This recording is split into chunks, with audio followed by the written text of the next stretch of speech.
یا بنی اسرائیل اذکروا نعمتی التي انعمت علیکم وانی فضلتکم علی العالمین. یا بنی اسرائیل دا آخری ځل وس د بنو اسرائیل متوجه کولی. ذکر رستو بیا په دې بلې سپاره کې زمونږ د امت د اصلاح خبرې دي. د اوله سپاره کې د يهوديانو هغه خباثتونو او قباحتونو بیان دي. دویمه سپاره کې بیا د امت اصلاح ده. نو په دې صورت کې دا اخیری ځل دا غوړ توجه دا راړولو ده چې بنی اسرائیل سم شي او زما د نعمتونو قدر وکړي. یا بنی اسرائیل دا مخکم دوزر راغلو دا په دریم ځل باندې راغی. نو هغه مخکینی خطابونه هغه بنی اسرائیل ته او لما ودا یا بنی اسرائیل د دې پیغمبر چې کوم خلکو اتباع کړی دی بیا یعنی هغه بنی اسرائیل چې هغه ایمان راوړل دی د نبی علیہ الصلوۃ والسلام تابعداري کړل نه هغه ته الله صلی الله تعالی چې نبی علیہ الصلوۃ والسلام د زمانه چې کوم بنی اسرائیل هغه ته وایي یا بنی اسرائیل ای بنی اسرائیلو اذکروا نعمتی. یا اعاده د بعد عهد ورته ویل کیږي. ډیر وخت په دې مینس کې وشو اوس ورته بیا ور یادې چې اصل مقصد نه ير نشي. اے بنی اسرائیل اذکروا نعمتی زما د نعمتونو شکریا ادا کړئ التي هغه انعمت چې کړم علیکم پتا سبحانه چې پیغمبر مې را لګلې دی بعثت د محمد صلی الله علیه وسلم د لوی نعمت ته نعمت کبرى وانی فضلتکم علی العالمین وانی بشک ما فضلتکم تاسو غره والد کړه دے علی العالمین پټول مخلوقات باندې. ودا یاد بنو اسرائیل جزئی فضیلت دے چې دومره انبیا او دومره آسماني کتابونه په بل دین کې نه دراغلي زمون په دې کې نه دراغلي دومره چې باغی کو د جزئی فضیلت دے چې پټولو عالمونه باندې غوړه دي او یاته مراد دے د خپل زمانه عالمونه. واتقوا یوما لا تجزی نفس عن نفس شیئا ولا يقبل منها عدل ولا تنفعها شفاعة ولا هم ينصرون. دا آیت بعینه دی سورۃ البقرہ کې مخکې تیر شوی دی. دا یا واتقوا یوما لا تجزی والا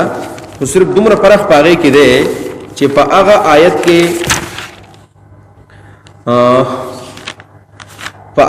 کې چې د عدل تذکرہ پکې ورسته دا او شفاعت پکې مخکې دی او په دې کې عدل رسره شفاعت پکې مخکې دی. نور تشریح د دې صورت شوی آیت شوی دا الله وی وتقوا ځان بچ کئ یومن د سزا دا ورځینا لا تجزی چې پکار بن راضی نفس یو انسان عن نفس بل انسان شین پیسې کې یا نب کافی کیږي یا نب شلری کوله عذاب یو کس دبل کسنا د یو نفس مراد نفس محسن دی دبل نفس مسیء دی. یو نیک بندہ یو بد بندہ لا تجزی چې پکار بن راضی نفس یو نیک انسان نفس گناہگار انسان شین پیسې کې ولا يقبل منها عدل نب قبلی داغه نه جرمانہ یا سفارش ولا تنفعها سفارش شفاعت نبا پیدا ور کې د نفس لا شفاعت سفارش د چا د زور سفارش پیدا نه ور کوي. شفاعت بالاذن خوشته د شفاعت نه شفاعت قهریه د چې په زور باندې سوک سفارش کوي. ولا يقبل منها عدل نب قبلی ګر دې بدکار نه عدل جرمانہ ولا تنفعها شفاعت نب پیدا ور کې سفارش ولا هم ينصرون نب دې امداد کیږي نب امداد کیږي امداد بهم نه کیږي. مال دا آیت مخکم تیر شوی دی او فرق پکې دار چې ال عدل رسته او شفاعت مخکې دی دلته شفاعت رسته او عدل مخکې دی. نو یا خو تفنن دی الله تعالی کلام دی څنګه چې الله تعالی بیانې والله بیان کړی دی. دوی نمبر دا چې دا مصیبت کله په سړی باندې په خپل راځي او کله په بل چا باندې راځي. نو مصیبت چې کله په خپل باندې پچارا شي نو کوشش کې خپل پیسې بچ کړي او د سپارښانو لګوري یو ته زما د لپاره خبره وکا بل ته زما د لپاره خبره وکا ناغوي سپارښ مخ کې کیو چې په سپارښ کار نه کیږي نورستو بیا په شفاعت کار نه کیږي نورستو بیا پیسې مې سي ورشتونه بیا چلای ځان په کې خلک پیسې بچ کړي او کله چې د بل په حق کې بل کس د لپاره خدمت کوي او چا زیاته کړي یا مطلب په چا باندې ظلم شوی دی نو الته ورته چې مونږ چاته بس خبرې کو خو زر پیسې ورکه پیسو باندې خلک اسیم خلاصيږي. نو په یو ځکه د خپل جرم تذکرہ ده په بل ځکه د بل د جرم تذکرہ ده. په دې صورت کې اصل خبردار شي دا د بل د جرم خبره ده چې یو کس د بل په کار باندې راتلې نشي بل ته خلکو پیسې مخکې ورکانو پیسې نشي ورکولای. وَإِذِ ابْتَلَى إِبْرَاهِيمَ رَبُّهُ بِكَلِمَاتٍ فَأَتَمَّهُنَّ قال إني جاعلك للناس إماما قال ومن ذريتي قال لا ينال عهد الظالمين. وَإِذِ ابْتَلَىٰ إِبْرَاهِيمَ رَبُّهُ بِكَلِمَاتٍ د دې آیتونو لږ ربط بیانو. مخکې ویلو شو الذین آتیناهم الکتاب یتلونه حق تلاوته، کوم خلکو ته چې موږ کتاب ورکړی دی نو داسې تلاوت یې کوي، داسې اتباع یې کوي څنګه چې د قرآن د اتباع او تلاوت حق دی. خو دلته وایي چې دا چل د ابراهیم علیه السلام نه یاد کړئ تاسو. ولې ابراهیم علیه السلام ته هم الله یو څو کلمې ورکړې وې نو فاتمهن هغې پوره کړلې. نو تاسو هم د ابراهیم علیه السلام اتباع وکړئ. او ابراهیم الذي وفا، ابراهیم هغه دی چې هغه ټولې کلمې پوره کړلې، کوم امتحانات چې په الله کړي په هغې کې کامیاب شو. او د ابراهیم علیه السلام تذکره بطور خاص ذکر کیږي چې دا واحد هغه نبی دی چې هر څوک یې مني. مشرکان به ویل موږ په دین ابراهیم باندې یو، عیسایان به ویل ابراهیم علیه السلام علیه بالله عیسایو، یهودیان به ویل چې ابراهیم علیه السلام یهودیو. موږ وایو چې موږ د ابراهیم علیه السلام په ملت باندې یو، خو زمونږ دا خبره حق ده ځکه چې الله موږ ته ویلي دي او هغوی ټول دروغ وایي. ځکه وروسته به د هغې د سپارې په آخر کې وضاحت به راشي چې ما کان ابراهیم یهودیا ولا نصرانیا، نه یهودي او نه عیسایو. دلته د ابراهیم علیه السلام یو څو امتحانات ذکر شوي دي. خو د امتحاناتو کې ابراهیم علیه السلام پاس شوی دی. ابراهیم علیه السلام وفاداري وکړله او کلمې پوره کړلې. چې کلمې پوره کړې الله ورته وایي انی جاعلک للناس اماما، اوس د خلکو دپاره پیشوا ګرځوم، ټول خلک به تا د خپل پیشوا وي. او دا د ابراهیم علیه السلام امامت ټوله دنیا مني. دا ولې ځکه په امتحان کې پاس شوی دی. ابراهیم علیه السلام یو جلیل القدر پیغمبر دی. یو څو صفات تفاسیر ذکر کړي، زه هغه ذکر کوم، فائدہ پکې ده. وایي ابراهیم علیه السلام صفات دی اول من خطب علی المنبر، په منبر باندې اول تقریر دی شخصیت کړی دی ابراهیم علیه السلام کړی دی. نه مخکې چا په منبر تقریر نه کو، د په منبر اول ایجاد کړی دی. دویم نمبر اول من فرد الثرید، اول روټۍ په ترکارۍ کې د ماته کړې وه. دې نه مخکې به چا روټۍ نه ماتولې، د اول دا طریقه ایجاد کړله او دا طریقه بیا د نبي علیه السلام خوښه شوې ده. په منبر یې تقریر هم کو، ماته روټۍ به هم خوړله. او بل اول مجاهد دی په اسلام کې، و اول من ضرب بالسيف، اول په توره ګزار ده کړی دی او دا امام المجاهدین دی، امیر المجاهدین. او بل دا چې اول من استاکا، اول مسواک هم ده وهلی دی، د مسواک ایجاد هم ده کړی دی. او اول من استنجا بالماء، اول استنجا په اوبو هم دی ابراهیم علیه السلام کړی دا. او اول من لبس السراویل، اول د پرتوک استعمال هم د کړی دی. اگر چې په عربو کې د لنګ استعمالو او د شلوار استعمال ابراهیم علیه السلام اول کړی دی. او اول من اختتن ابراهیم، اول سنت هم ابراهیم علیه السلام کړی دی، ختنه. او راځي حدیث کې چې اول من اختتن ابراهیم اختتنا و ابن 80 سنه، اول ختنه د کړی دا د اتیاو کالو چې خپل ځان سنت کو. اختتنه بقدوم، قدوم یا تخست وي یا قدوم د خار نوم دی چې په دغه ځای کې د خپل ځان سنت کو. نه دا هغه سنتونه دي چې د اول ایجاد دغه کړی دی. بل دا چې په دې انبیاو کې په ابراهیم علیه السلام باندې امتحانات هم ډېر زیات راغلي دي، ډېر امتحانات پرې راغلي دي. دومره لوی امتحان په بل نبی نه راغلی چې ورته وایي حلال کا، دومره ګران امتحان. دومره لوی امتحان په چا نه راغلی چې په داسې ځای کې خپله ښځه او دغه بچی چې هغه بچی ډېر زیات ډېر عمر بعد الله وله ورکو، هاجره او د اسماعیل دی راوستل او په حجاز کې او د حرم په خوا کې پرېښودل او الله ورته عزت یې وګوره ورته خپل بچی یې پرېښودل او روان شو. نو دا امتحانات. خو دلته معلومه دا شو چې امتحانات او دا سختې چې په چا باندې راځي، بیمارۍ په چا باندې راځي، نو دا د دې نښه نه ده چې دا سړی ګناهګار دی. ذکر رسول الله صلی الله علیه وسلم فرمایي چې اشد الناس بلاء الانبیاء، د ټول نه سخت امتحانات په انبیاء باندې راځي، سخت امتحانات، سخت بیماری. او بیا ثم الامثل فالامثل، بیا امثل فالامثل معنا څوک چې څومره ډیر دیندار دی، څوک چې انبیاء ته ورنږدې دی، نو اقا خلکو ته بیا امتحانات ډیر راځي. او بیا نبی علیہ السلام فرمایي یبتل الرجل على حسب دینه، سړی د خپل ایمان په اندازه باندې په دې باندې امتحان راځي. څوک چې څومره غټ مؤمن دی ډېر امتحانات پې راځي، غربت پې کله راشي، کله پې بیماری راشي، کله پې قرضونه واوړي. دا سړی چې څومره دیندار دی نو دومره زیات په دې باندې امتحانات به راځي. فإن كان في دينه صلابة اشتد بلاؤه، کله چا په دین کې صلابت او د چا په ایمان کې سخواله او څومره چې دین سخت دی، زړه سخت دی، دومره امتحان هم سختيږي. او ان كان في دينه رقة ابتلي على قدر دينه، او کپو دین کې نرمي ده د خپل دین په اندازه باندې په دبانې امتحانات راځي.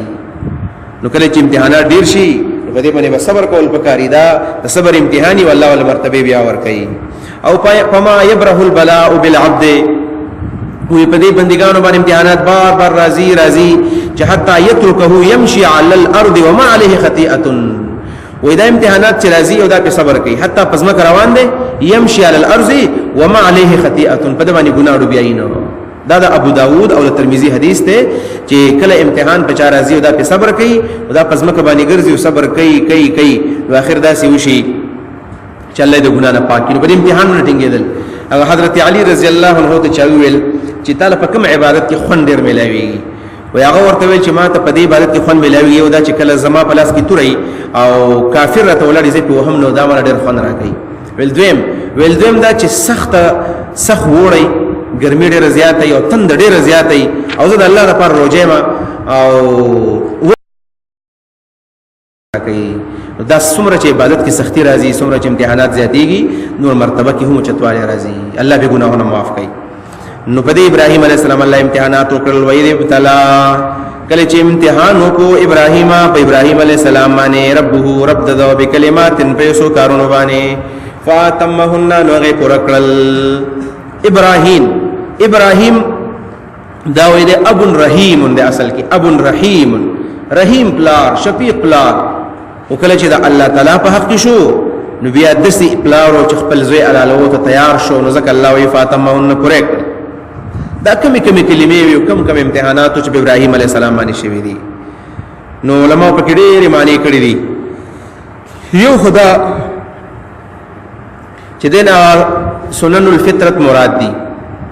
د فطرت چې کوم عادت دي انسان چې په کوم فطرت باندې پیدا کیږي نو هغه فطری کارونه کړو، یعنی د خپل فطرت تقاضا پوره کړو، د فطرت تقاضا پوره کړل. کم دي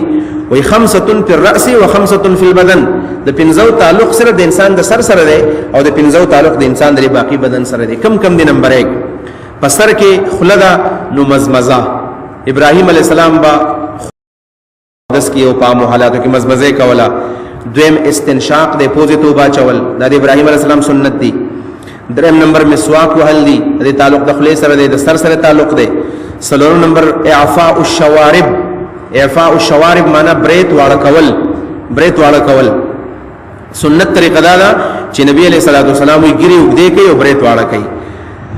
نو ګیرو د کول سنت دی او بریت واړه کول سنت دی. خدلته بعضی خلک دا بریت ډېر غټ پریک دي. نو نبی صلی الله علیه وسلم حدیث ته په مشکات شریف کې چې نبی علیہ السلام فرمایي چې کوم سړی بریت وګد کړل دا زما امتی نه دی. بریت خاص ډېر وګد کول دومره وګد شي چې په دې شوند باندې راوړي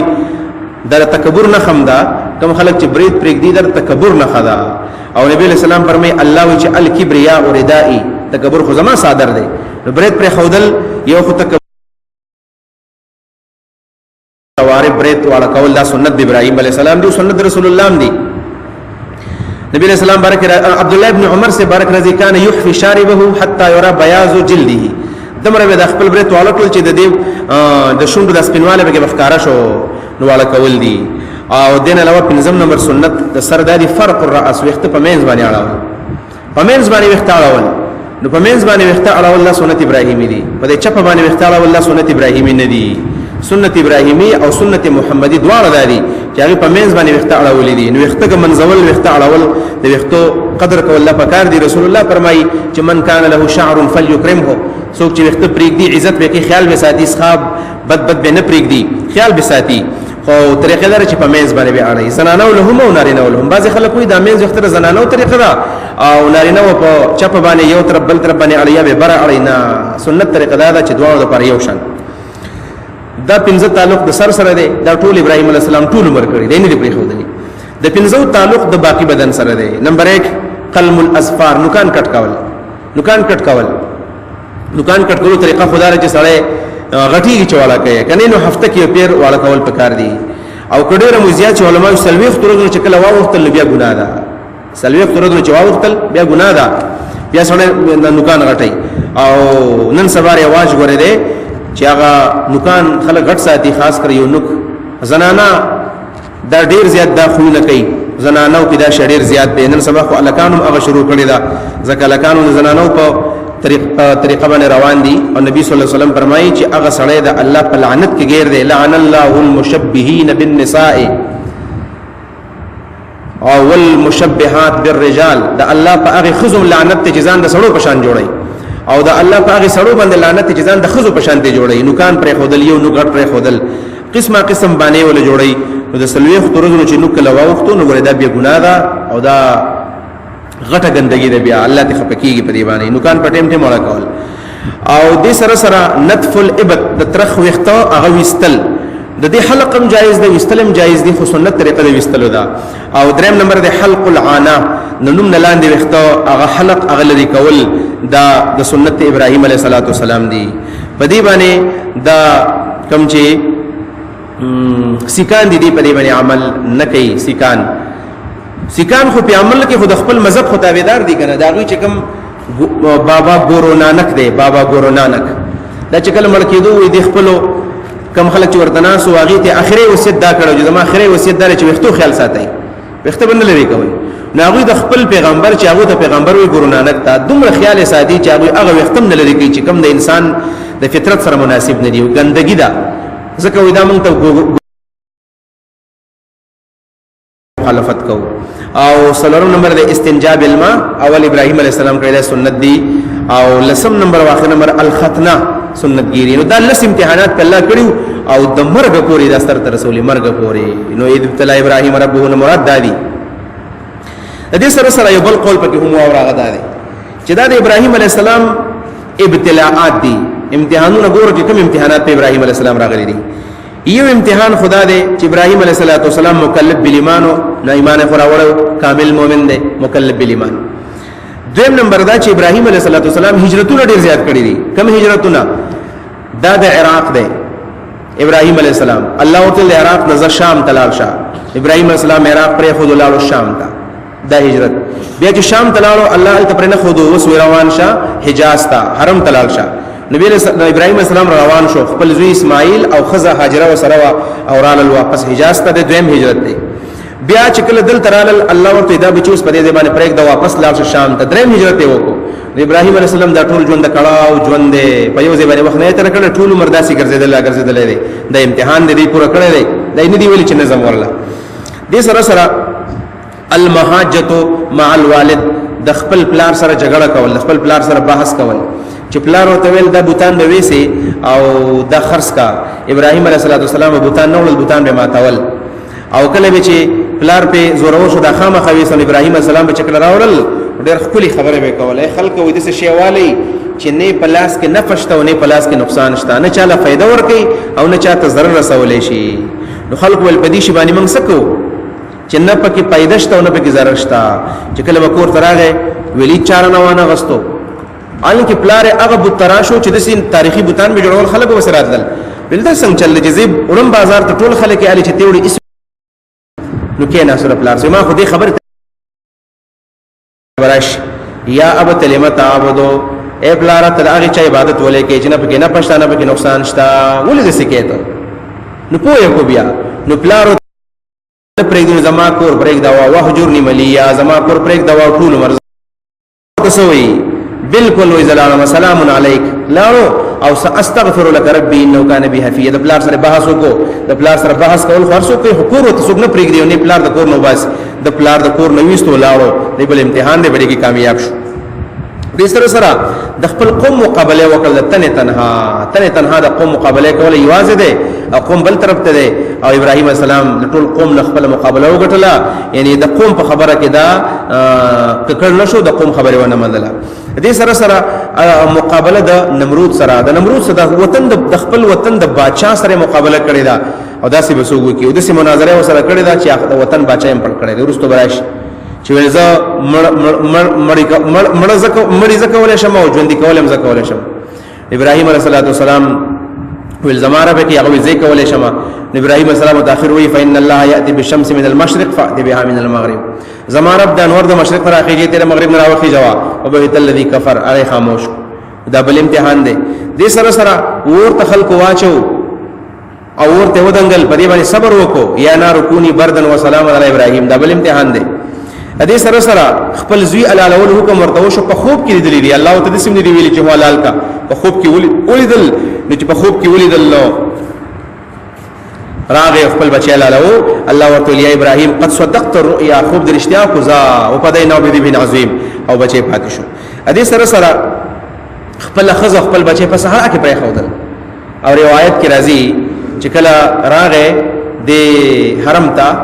دا څه زیاده چې په کې غیا ده به ابو غیا نه به کې وبشتا او نه به کې غیا شتا شینکه په کې نشتا او سخت تند د ابراهيم عليه السلام ته الله وي په دې ځای کې د خپل بچي اسماعیل خپل خزه پرېګ دوته تیزا ابراهيم السلام چې پرې خودل روان شو دي چې کله تر روان شو نو شاته نه قتل نو د خزه ورته आवाज وکړو چې چرته ابراهيم او आवाज نه کو بیا आवाज وکړو نو په دریم ځل تر خزه وی چې الله امرک الله ورته ویلي دي ابراهيم عليه السلام سرو خزه چې وې دې خزو کول چې ذا اذن لا يزيعن الله ابدا ذا الله وسم چرته ځای نه کې الله زموږ تنظیم کې خزم دسي مضبوطه خزوا د خپل خاون سره پدې د دینی په کار کې بالکل ملګری وا یقین برابر وې الله موږ ځای کې چې الله درته ویلي دي خپل خزو بچو ته شاته نه لیکدلینا سید الله واپس دا یو کتاب می کتو مولانا مودودی رحمه الله هغه چې کله په قادیانی باندې کتاب ولیکو مسله قادیانیت او داغه په پاداش شکل جیل تتلو داغه لور به مضمون لیکل دی چې زمون پلار تکلا پولیس رانه ودای بوتلو نو بریکې سه پلاس کې واغستو وته او سید لاړو شاته ولا کتل ما خپل مور ته پوسو کو چې اباجان هو کله ذکر نو زینو زمون سره ډیره مینه کینه خو شاته ونه کتل وای ماته مور ول چې ابراهيم عليه السلام کله هجرت کو نو شاته نو کتلی لہذا دا منتم دا سنت پاتې شوی دی چې د الله د دین په باره کې بشو د خپل بچو د خپل خزي د خپل قبيله نه مني بلکې الله ته متوجي کیږي دا د ابراهيم عليه السلام لاو د دې سره سره د ابراهيم عليه السلام بل امتحان دا دی چې بناء الكعبه کعبه جوړ کړی دا صحیح روایت مطابق د کعبه معمار په دې ټولو کې ابراهيم عليه السلام کامیاب شوی دی او نقصان وَإِذِ ابْتَلَى إِبْرَاهِيمَ رَبُّهُ کله چې امتحان وکړو په ابراهيم عليه السلام باندې رب دا او بکلمات پیسو کارونو باندې فاتمهن نو هغه پوره کړل د امتحانات ولې راځي په خلکو باندې یا په انبیا ولې راغلي یو ابتلا په کافر باندې دا او بل ابتلا په مؤمن باندې دا په کافر باندې ابتلا راځي چې الرجوع الى الحق یا حق رجوع کی رجوع الى الحق چې حق رجوع کی او یا دا سزا یا عقوبتي چې کوم امتحان راځي نو دا راځي د رفع الدرجات د پاره یا د تثبیت العباد په دې باندې د انسان صفائی کیږي یا په مرتبه اوچتيږي یا رجوع الى الله بالتوبه الله د توبه وباسي نو ابراهيم عليه السلام د پاره په درجات قال او ابراهيم الله تعالی ورته اني جاعلک زغرزم تعالی را للناس د خلق د پاره امام دې ګرځوما ابراهيم السلام برکه دې چې کانه امتن دا یو امت ته امت د امام په معنا دا امام هر څوک یې مني قال او ابراهيم عليه السلام من ذريتي اجعل اماما من ذريتي اجعل ائمه من ذريتي زما اولاد کې امامان وګرځوا فورن بچو سره غم دی د بشرو تربيت قال ويل الله ورتعالى ينالو نرسيږي عهدي زما وعدي الظالمين ظالمانو تا لا ينالو نرسيږي عهدي زما منصب د نبوت الظالمين ظالمانو تا ظالم به پیغمبر کیږي نه زکه چې دا دعا د نبوت شوی دا چې الله سچ څنګه پیغمبر کړه ما زما په اولاد کې دا نبوت جاری وساته نو دا جاری ساتل شوی دی ابراهيم عليه السلام زوی د اسحاق او بل زوی د اسماعیل علیهم السلام د اسحاق علیه السلام زوی د یعقوب علیه السلام او د یعقوب علیه السلام بیا ډول زامن دي ټول اسرائیلی انبیاء په خاندان کې بیا راغلي دي او د اسحاق علیه السلام بیا سلوختم بچي نبی د اسماعیل علیه السلام بیا سلوختم بچي محمد صلی الله علیه وسلم دې په سلوخ نسل بعد هغه پیدا شو نو زمون پیغمبر ابراهيم علیه السلام په خاندان کې دا ټول پیغمبران دا په خاندان کې راغلل لا ينال عهد الظالمين نرسيږي زما وعده ظالمانو ته امام قاضی بیضاوی رحمه الله لیکلی دی چې هذه الايه داله على ان الانبياء معصومون من الكبائر قبل النبوه چې دا آیت دلیل دی په دې خبره باندې چې انبیا د غټو ګناهونو نه د نبوت نه مخکې هم پاکي څنګه چې ورسته پاک دي مخکې هم پاک دي او د انبیانو نه غټ ګناهونه نه کیږي دې ځکه علماء د عصمت الانبیاء یو موضوع چړلې ده عصمت الانبیاء دا یو خاص علمی مسله ده صرف پر بیانوم نور د دې لپاره غوړ کتابونه لوستل پکار دي خو درسونه اوریدل پکار دي عصمت الانبیاء معنا چې انبیاء د ګناهونو نه معصوم دي ځکه چې الله وی لا ینال عهد الظالمین زما وعده د نبوت او منصب د نبوت به ظالم ته نه ملاوي العیاذ بالله چې پیغمبر کله ظالم شونه بیا د نبوت څنګه ملاو شو نو عصمت الانبیاء معنا دا چې انبیاء د ګناهونو معصوم دي او دا عقیده د اهل سنت والجماعت دا د ګناهونو معصوم دي یو تفصیل په کې بیا دا ده چې یو مذهب د شیعاګانو دی پدې کې شیعاګانو مذهب نو اهل تشیع وی چې انبیاء د ګناهونو نه معصوم دي د کبائر نه هم او د صغائر نه هم قبل النبوت هم او بعد النبوت هم سهوا هم نکیږي عمدا هم نکیږي دا د شیعاګانو مسلک دی چې د انبیاء نه قطعا ګناه نکیږي قطعا ګناه ته نکیږي نه غټه ګناه نه وړه ګناه نه قبل النبوت نه بعد النبوت او نه په سهو باندې کیږي نه ته قزن ګناه کیږي مکمل ګناه نه معصوم دي خدا شیگان یو بل ظلم دا کوي چې دی د خپل امامانو په باره کې دا کې د ساتي کم 12 امامان چې دي او قایلی دا 12 والا 12 امامان چې دا هم د ګناه نه پاک دي دا هم د ګناه نه پاک لکه د ټول مخکې نبی عليه الصلاه والسلام بیا بس خلیفہ بلا فصل حضرت علی منی بیا دا غدو زامن حسن حسین او دا غنه بعد پس بیا علی ذل العابدین او جعفر صادق او امام باقر موسی کاظم دا کم 12 امامان چې دی منی دی هم د عصمت قائل دي او د انبیاء نه بغیر موږ د بل چا د عصمت نه قائل صرف انبیاء معصوم دي کداله ولکن جوزوا منهم الكفر تقیه هغه د سکار کې چې تقیه د کفر د جواز قائل دي چې تقیه کې شیعاګان تقیه دا تقیه شیعاګان ځان له مستقل یو اصطلاح دا تقیه د کفر اطلاق بیا وی کوي او چې د ځان د بچکول لپاره هغه کفر کولې شي لہذا دا مسلک خطا مسلک دی چې هغه تقیه قائل دي یو مسلک د شیعاګان د فزای باندې پرېږ دا بیا په اهل سنت والجماعت کې اهل سنت والجماعت دي څوک دایات کوي ځکه نن سبا هر څوک ځان ته اهل سنت والجماعت وي من اهل سنت والجماعت یو او د خپل خوخي کار د څوک چې دیوباسي هغه دیوباسي او څوک چې بګي داخلي هغه بګي داخلي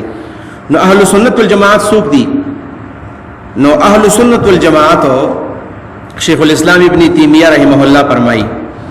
منهاج السنه دا کتاب دی پاکي وای چې هم المتبعون للسنه واجماع الصحابه دا اهل سنت دو نخې دي یو دا چې هم المتبعون للسنه د پیغمبر حدیث بمني نو هغه اهل سنت دی او دویم نمبر دا چې واجماع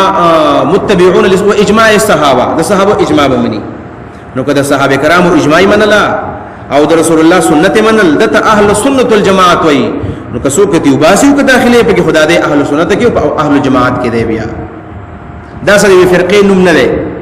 دا من وایو دا سلور واړه چې کوم مسلکونه دي حنابلہ او حنفیہ شوافع او مالکی دا ټول په اهل سنت کې دي ټول په اهل سنت کې دي حتی چې بریلیان هم په اهل سنت والجماعت کې صاحبو هغه متبعون د سنت او د اجماع دي خو بدعات کوي بګي دا اهل سنت کې دي او شیعاګان په اهل سنت والجماعت کې نه دي شیعاګان زکه چاوي د صحابه کرامو ډېر بد بیانې خاص کر ابو بکر او عمر ته بګي غاصبین وي نو په دې اهل سنت والجماعت کې د علماء د نبي دورایګانی دي دوا د اهل سنت بعض علما دا وایي چې انبیا د ګناهونو نه معصوم دي د کفر نه خو په اتفاق باندې معصوم دي دا خو د اهل سنت اتفاق دی کفر خو چرته انبیا نه کوي قصدن دروغ هم چرته پیغمبر نه وي قصدن دروغ کذب او دیم کفر په دې خو اتفاق دی چې انبیا نه کفر کوي نه دروغ وي دا اتفاق د ټولو دی دویم نمبر د لوی ګناه ذکر دی چې غټه ګناه کیږي کنه کیږي او د لوی ګناه په اړه کې هم د اهل سنت اتفاق دی چې غټه ګناه د پیغمبرانو نه قبل النبوت کیږي نه بعد النبوت کیږي غټه ګناه پیغمبر نه کوي چې پیغمبر غټ ګناهونه شروع کړل العیاذ بالله نو بیا بچا ته څنګه چې دا غټه ګناه مکوا لہذا د لوی ګناه نه پیغمبران معصوم دي قبل النبوت هم بعد النبوت هم دا اتفاق دی اختلاف په دې باب کې دی چې آیا د پیغمبرانو نه سهون صغائر کیږي کنه کیږي صغائر نو زم بعض علما د اهل سنت داوی لکه شیخ الاسلام ابن تیمیہ رحمه الله او دارنګ حافظ ابن قیم رحمه الله او دا یو قول امام قرطبی رحمه الله هم د سورۃ طه په یو واسوا ادم ربه کې ان شاء الله راغلی ته وایو او ذکر کړی دی چې پیر کې صغائر کیږي وړ ګناهونه پیر ته کیږي خو قصدن وړ ګناهونه هم نه کوي او دی علماء داغي بیا دلایل ویلي دي چې ځکه چې په قران مجید کې باقاعده د دینه فرمانو نسبتونه انبیاء ته شوی دی لکه واسوا ادم ربه فغوا دلته د عیسیان نسبت ادم علی السلام ته شوی دی دا صغیره ګناه وا دا صغیره وغټه ګناه نه وا ځکه چې دا قصدن نه کړی پر خطوبه تی راغله دویم نمبر دا موسی علیه السلام په خپل باندې چې رب انی ظلمت نفسي ما په ځان باندې ظلم کړی دی دنه معلومیږي دا چې سهوان چې دا صغیر شوی دی او بل دا چې د قیامت پر ورځ باندې سخت وي ډېر زیاته دا مسلمانان وګرځي په دې پیغمبرانو پسې چې ته سفارش واکا ته سفارش وکړو حضرت آدم علیه السلام لبراشي نو آدم علیه السلام ته وایي چې ته زمونږ د پاره د الله نو غواړي چې حساب کتاب شروع کړي هغه ورته وایي چې وهل اخرجکم من الجنه الا خطیئه ابيكم تاسو خو د جنت نه خپل پلار غلطي راایستلې مطلب زما په غلطي خو تاسو د جنت نه راوته ګور آدم علیه السلام ځان ته غلطي نسبت کړی دی د دې وجه نه وایي چې دا صغائر واړه ګناهونه سهون د انبیانو نه کېدل شي او د اهل سنت یو بل جمع غفیر لوی جماعت دا و چې نه صغائر ته هم نکېږي سهون ته صغائر هم نکېږي او کوم صغائر چې دا په قران کې موجود دي نو دا د تمن خلاف اولا وایو خلاف اولا دا د اهل سنت د دویم جماعت راي دا چې کوم ګناهونو ذکر او نسبت انبیاء ته شوی دی د صغائر دا ګناهونه نه دي د خلاف اولا وایي لکه دوه کار کولی دوه جایز دي خو یو اولاد بل غیر اولاد یو اولاد بل غیر اولاد نو دا کوم نسبت چې انبیاء ته شوی دا غیر اولاد ته شوی او یا جنید بغدادي رحم الله یقول له وېدا د قبيله د حسنات الابرار او سيئات المقربين ندي حسنات الابرار سيئات المقربين اصطلاح ده کا حسنات نیکو ته وي ابرار نیکان خلق نه نیکان خلق نیکی وسيئات المقربين د الله ته د نږدې خلقو په نسبت سره دا د ګناه کار کوي یو الله ته نږدې سره دی بل عام نیک دی دا کوم چې الله ته ډیر نږدې دا به دومره نیک اعمال کوي دومره نیک اعمال چې کله کله سړو کې نیکیو کې خلکو د ګناه کار کوي لکه په تور مثال یو سره شیخ القرآن او شیخ الحدیث دی او مفتی دی او د قرآن او سنت خدمتونه کوي او ته ورته وایي چې دا مولوی صاحب نفل نه کوي نفل نه کول څه ګناه نه ده کنه سره دین خدمت کې نفل خیر ده کنه کوي بیا چې قرآن سنت خلکو ته وایي نو ګوره دا نفل نه کول دا د شیخ القرآن او د شیخ الحدیث سره ګناه کار کوي یا دا چې دا پلانې سره ستر د ماسختنې چې راپاسېږي بشپین شپږ رکعات اته رکعات عبادت کوي و دې نه کانو خلکو په بارک د خلکو سوچ دي چې دا به 10 رکعات او 10 رکعات او 50 رکعات عبادت وکړي او چې دا کله ووري چې دا شپږ رکعات کې اته رکعات کې نه بیا ورته ګناګار شنه ښکاری او د انبیانو چې کوم کارونه کړی دي